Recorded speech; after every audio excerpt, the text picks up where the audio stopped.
I'm 6 years old right now, and it's Christmas. And Christmas is a prime time to make core memories. And over under the tree, I see a really big box. It's addressed to me and my sister. I go on to open it up. And it's a Nintendo. NES. I do not know how Santa could afford this, but I'm pretty sure it had something to do with all the weekend overtime my dad was doing. So we open it up, plug it in, and in the NES came 2 games, Super Mario Brothers and Duck Hunt. And to the mystery of science, it's in one cartridge. To this day, no one knows how they did it. But we plug it in, turn on the game, and now I have a life decision to make. What kind of gamer am I going to be? A first-person shooter or a platform? And I have to decide right then and there for the rest of my life what games I'm going to play. And so I tried Duck Hunt. And I played for a little while, and I didn't like the dog. The dog laughed at me way too much. Hate that dog. So I went to Mario. Started playing Mario Brothers, and I was like, this is actually really fun. I can play this. And we played that game for months. Over and over again, pretty much dying on the same spot every time. But it was fun. Months go by, and I asked my dad, I'm like, hey, can we get a different game? He's like, here's the deal. When you beat that game, I'll buy you another one. No problem. I got this. We've been playing enough. I'll just put a little more time. We'll beat it. Another month goes by, and I finally rescue the princess. And it's a Thursday, and my dad's not home to see me. If you remember those games, there's no save states. I couldn't pause it and leave it because we needed channel 3 for the antenna. Like, I couldn't just leave it. I couldn't show him that I beat the game. So he's like, gotta do it when I'm home. Fine. A couple months go by. Beat it on the weekend. Spent all day. He's there, and he's like, okay, well, did you use any cheats? I was like, I don't have a Game Genie. Are you kidding me? This is expensive stuff. No, of course I didn't cheat. He's like, did you play every level? Like, well, no, I warped. I mean, all the kids are warping these days. He's like, no, you got to beat every level. Castle 7 kicked my butt for weeks. Finally beat the game on a weekend, every level. I show him, there's the princess. Can I get another game? Yeah, sure, we'll go get one. Man of his word, we go buy Super Mario Brothers 3. I never beat that game. That is a hard game. I never beat it. So I went outside. This was 90s. I went and dug a hole. That's what you did for fun. If you didn't play video games, you just go outside and you dig a hole. That's what we did. A few years later, it's Christmas again. I'm a little bit older, and I actually spotted a Sega Genesis in the attic. I didn't know Santa stored his presents there before Christmas, but I saw the Sega. It was coming. I was so excited we were getting a Sega. And again, it came with 2 games, Sonic and Sonic Spinball. This was the bundle set. Sonic Spinball is like pinball, but Sonic's the ball. Clever marketing back then. And I beat Sonic. I was used to this platformer thing. Sonic Spinball was kind of new. I beat that game one time in my life. It was on a Tuesday. My dad wasn't home. I never got another game for my Sega Genesis. That's okay. I went back outside. I started playing sports. When I turned 15, I got my first real job. If anyone knows GameStop, GameStop's grandparents were Funko Land and EB Games. EB Games is where the cool gamers played. They went and shopped there. Funko Land is where the nerds went. That's where I worked. Funko Land, my first job. I start in this brand new store, my first week. I have access to every console in a demo station. Behind the counter is every game for every console imaginable. For the first 3 weeks of that store opening, 4 people came in the store. I played games so much for months, and no one ever came in. I could play any game I wanted. And what I learned was I actually don't like playing games by myself. It's just not for me. It's not something that I like doing. I like playing social games. I like playing with people. And I like playing next to someone, arcade style in the cabinet. I have a Street Fighter cabinet in my office. And I play occasionally with friends. But I like playing with someone. That was more fun than me just sitting down and playing it. So I just learned that those weren't my types of games. I moved to college, and I discovered Halo. Halo CE on the original Xbox. Split screen, 4-player, first-person shooter, LAN parties with 16 people. It was amazing. This is pre-Xbox Live. And so what we had to do, if you wanted to play someone online that wasn't there, you had two options, XB Connect and Xlink Kai. It was software you ran on your computer. You plug your Xbox into your computer. It would create a VPN to someone else, and it would rebroadcast your multicast packets. So you showed up on their LAN, and the Xbox just discovered the game. By the way, a product request for Tailscale, I would love multicast to work, because I still have my Xbox, and I would love to plug it into a Tailnet somewhere and discover a LAN party at some points. That would be awesome. But this was a lot of fun, and when I learned, I played so much Halo in college, so much. My girlfriend bought an Xbox with Halo so she could spend time with me. A true story. But what I actually learned was I love playing the game, but what I really liked, the game that I loved the most was what I call FIO, figuring it out. Figuring out how to make something work, figuring out just how that network worked and how I can connect to someone else. And all this, I would spend 2 hours setting up my network to play 20 minutes of gameplay. I love the other side. That was the thing I would do by myself. And the social side was I would just want to play those games. And a few years ago, this came out, and many of you probably know what it is. This is a Steam Deck. It is Arch Linux's ploy to take over the world, if you've ever used one. But it's a Linux laptop that has a built-in controller. And it is the exact opposite of social gaming. And this is like the most individual gameplay you can kind of get. Because I can go anywhere and I can play with this. And I bought one because you could figure out a lot of things on it. And something else you should know about this is because it's a Linux laptop, you can run Tailscale on it, obviously. We're at a Tailscale network, conference. We're running Tailscale on this thing. But it also has two modes. It has a gaming mode and a desktop mode. Desktop mode is traditional KDE desktop environment. You can do whatever you want. Gaming mode is you get Steam is the application, and that you don't have a window manager. Everything's in Steam. So my first demo is actually, I've never seen anyone give a talk from a Steam Deck before, so we're going to try it. And my first demo was actually making multiple monitors work in Linux. And that dock's not going to work, but let's see if this works. Let's try the keyboard. And there's the first demo. And there's this lovely game, because again, it's a Linux laptop. The most social game you've ever played in your life is Google Chrome. So we're going to play the game Google Chrome, and look at that, it even saved. Thank you so much. Good job.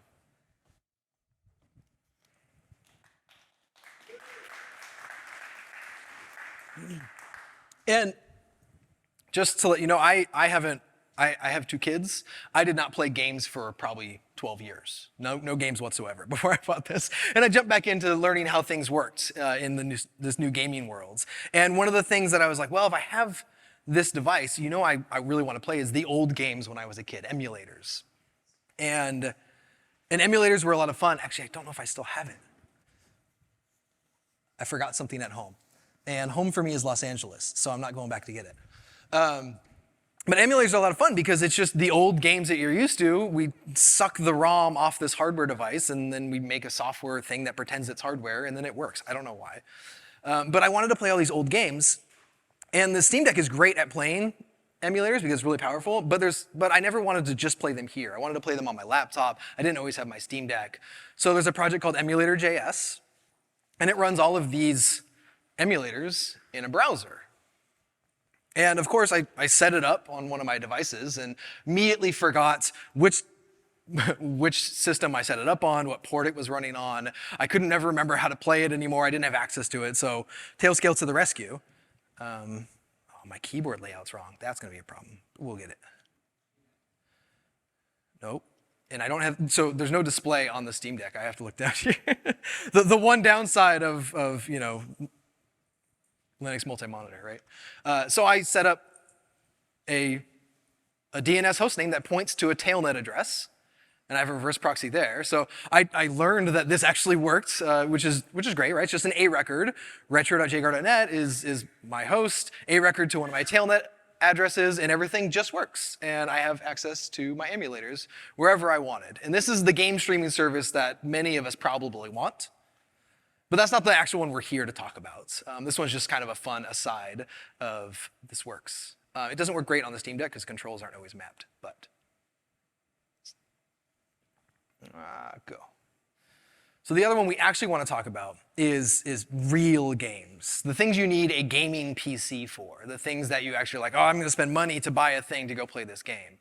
And Steam, the software, has this thing called Remote Play. And Remote Play is an application layer thing. You log into Steam on one device, log into Steam on another device, and you can say, hey, I want to play the game from that other device. Let me just go ahead and hop in and play that from wherever I am. And this works. Well, that's not installed there. There we go. This one will start up faster. It integrates really well. And again, S is my gaming PC back home in LA. And I can start this up and stream it. And because, again, I have Tailnet on my Steam Deck, I have Tailnet on my gaming desktop. These things just connect and discover each other, and I don't have to do anything. I just logged in, and that's a really great feature when it works. Sometimes it kicks you back out. As the game is launching at home, it says, like, no, actually, we need you to wait a second so you can kill time and a talk while everyone's watching. Or it crashes like that, and that's fun. So that's one of the downsides of Remote Play is it doesn't always work. At least not if you're off the LAN, if you're 8 milliseconds away. There's another streaming option called NVIDIA Game Stream. NVIDIA Game Stream is a lower level. It's not application-based. It's not built into Steam. It runs from an NVIDIA video card. And the NVIDIA video card has drivers, and they just have this protocol they made that says, hey, NVIDIA, they actually built hardware. They have a shield, and it streams your games on your LAN from your gaming PC over to where you want to play them on your TV, theoretically. And then this year they killed it. They said, no more game stream for anyone. We're not doing that anymore. So that was fun, except for open source people are amazing. And they reverse engineered the protocol, and they made an open source client called Moonlight, which installs on multiple devices, including a Steam Deck, and a server-side component called Sunshine. And so now I can install Sunshine on my gaming PC and Moonlight on my Steam Deck, and we can try this a different way.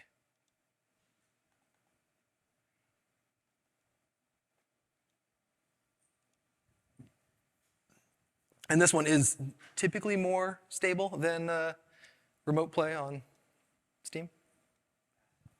Except for I did get kicked out of all of my Steam logins this morning because I changed locations and it freaked out. Oh, so it's still playing the game. This is playing on my desktop at home in LA. And if I had audio, you would probably hear it. Oh, it's trying to go to HDMI. But this is, again, it's still kind of slow because we're kind of far away now. This isn't a LAN anymore, and something that maybe this isn't going to work as well as we had hoped. So what else can we do? Let's get back to our game.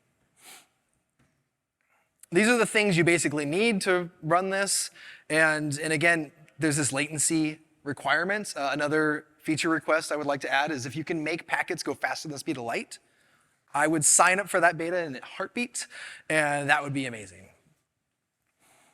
But when I look at this list, I'm like, okay, well, what are the other, there's a lot of game streaming services that exist that are cloud-based. There's Xbox Cloud Gaming. They gave a talk at KubeCon last year about scaling their service with Linkerd. NVIDIA has GeForce Now, which is their service, which is just internet hosted. If you want to actually play games, use one of these services. If you like the figure it out game, keep listening. But in both these cases, their talks were beating around the bush of what they actually were running. And in every case, every reference I saw to a game streaming service, the thing I was missing was Kubernetes. So every single one of them was running on Kubernetes. I'm like, okay, cool. If you like the figure it out game, it's the best game. It is like the boss. So let's see how this can work to actually move all of the compute, all this stuff I need that's home in LA that won't let me play right now. Let's move it up here to San Francisco. And we're going to play another game that I like called Console. Real fun game.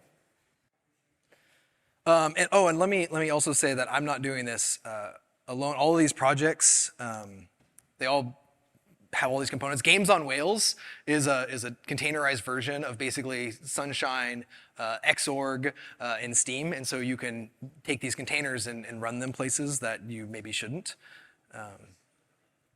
And so if I look at what keyboard layout do I have here? Okay, good. Oh, but my screen's cut off. We'll be fine. So this will be fine. I have the pods running, please. Yes, okay, so I have one pod running, and it's in my Kubernetes cluster. Again, this is in US West 1. If I, actually let's do, I can't see that. I'm using a node scaler called Carpenter, which scales nodes on demand based on requirements. And so my pod says I need 1 GPU. And it created this G4DN instance for me. I just said I need a GPU. It found the cheapest instance that had a GPU in the region that I wanted. And it's off the screen, but it costs about 50 cents an hour. And with the amount of games that I play, that's great, because I spent like $1,000 on the gaming PC, or 50 cents an hour every once in a while is actually a really good compromise. So the other thing we actually need to do is we need to authenticate our Moonlight clients to this now running pod that's in US West 1. The way we do that is go back and forth a couple times. Let me get my,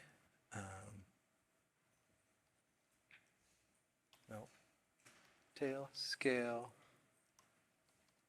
status. I need the IP address of that device. I can see most of that, that's fine. 92.58.69. Oh gosh, come on. I'm gonna lose the mouse. What was it? Someone else said. 92.58.69. Was it? Yep. Sweet, you're right. Thanks. And you have to actually authenticate yourself every time you add a machine to Moonlight. So 4539 is what I need to do. But what I actually have to do first is, thanks for never saving history. Oh, there it is. Okay. That port forward? Oh, it's not. I don't want to pay for a load balancer. Pod, go. Forest. Again, this is just a Linux laptop, and it's amazing to be able to do some of this stuff. So now,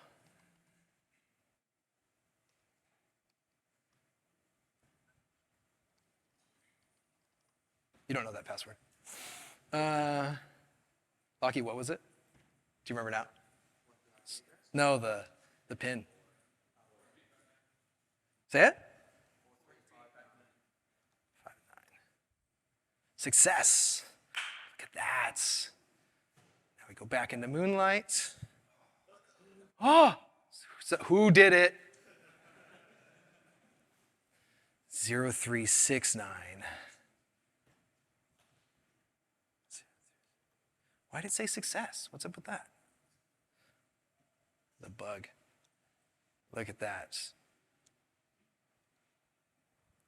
And now we can play Steam a lot closer. So this is game streaming from, oh, and thanks, Corey, for helping me fix the QR codes earlier, because I couldn't log in before that.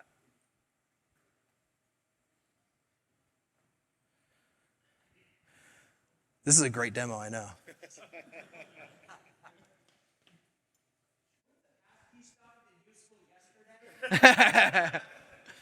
Indeed, it would have. And so now all of those continue. Why is Halo launching? Now all of that stuff that I was running at home is now running pretty close to us here. and we can game stream. So if I want a LAN party with people, I can scale up the pods, they can connect to Moonlights, and we actually get a local network in Kubernetes in whatever region on whatever hardware I want. And I think I'm at time, so thank you very much.